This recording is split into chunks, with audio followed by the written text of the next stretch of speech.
Teman-teman yang berbahagia, berjumpa kembali dengan saya Dr. Andri, spesialis kedokteran jiwa dari Rumah Sakit EMC Alam Sutra dan Rumah Sakit Secipik. Hari ini kita mau berbicara kembali dari ruangan praktek, biasanya banyak cerita tentunya, dan setelah 18 tahun menjadi dokter jiwa, palingan saya melihat banyak hal-hal terkait dengan masalah pasien itu sebenarnya memang sulit untuk diubah karena pasiennya sendiri yang kesulitan gitu ya untuk membantu dirinya gitu ya.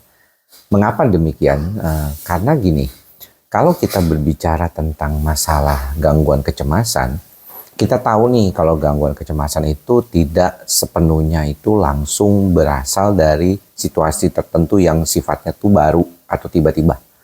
Misalnya contoh yang paling mudah ya, misalnya kalau kita mau menghadapi ujian atau mau menghadapi situasi, tentunya itu membuat kita merasa berdebar-debar atau deg-degan gitu ya.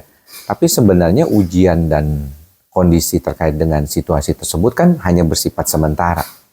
Kalau kita anggap itu sementara ya.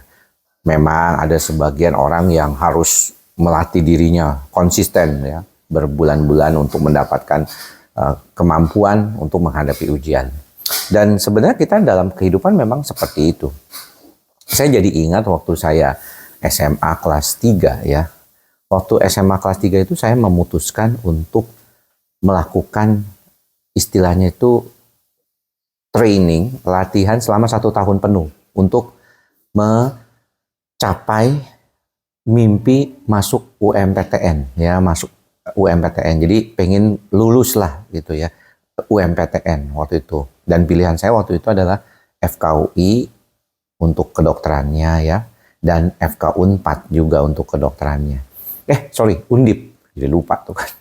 Nah, jadi saya melihat bahwa saya memerlukan suatu proses yang cukup panjang, karena kalau dari pengalaman-pengalaman kakak-kakak kelas sebelumnya, kalau cuma persiapan 1-2 bulan, kamu akan sulit, dia bilang. Kamu harus perjalanannya panjang gitu. Nah, kalau waktu itu saya 1 tahun, saya les ya, untuk bisa UMPTN-nya lolos ya. Jadi banyak soal-soal yang dikerjakan, kemudian juga mendalami berbagai macam soal gitu ya, bahkan ikut bimbingan sampai 3 bimbingan gitu ya, hanya untuk mendapatkan alternatif pemecahan soal gitu, yang akhirnya membantu saya untuk lulus ya saat UMPTN dan diterima akhirnya di FKUI, dan the rest is history ya, itu semuanya jadi sejarah dalam perjalanan hidup saya. Nah, buat teman-teman yang sekarang ini mengalami gangguan cemas, seringkali teman-teman itu tidak punya kesabaran. Nah, untuk berlatih dan ketekunan untuk melanjutkan latihan tersebut. Mengapa saya bisa bilang demikian? Karena banyak sekali pasien-pasien yang menceritakan ketika gejalanya sudah mulai sembuh, mereka itu lagi udah males gitu untuk melanjutkan terapi gitu ya. Jadi yang misalnya tadinya mulai menjalani tapa brata ya, meditasi, kemudian latihan pernapasan, kemudian belajar untuk mengurangi tegangan-tegangan di sekitar kehidupan dia gitu ya. Tapi setelah membaik, lupa gitu. Kembali lagi ke pola dasarnya, karena memang saya udah pernah berkali-kali ya bilang kalau Anda itu punya pola dasarnya itu terbiasa demikian, maka untuk mengubah itu nggak gampang.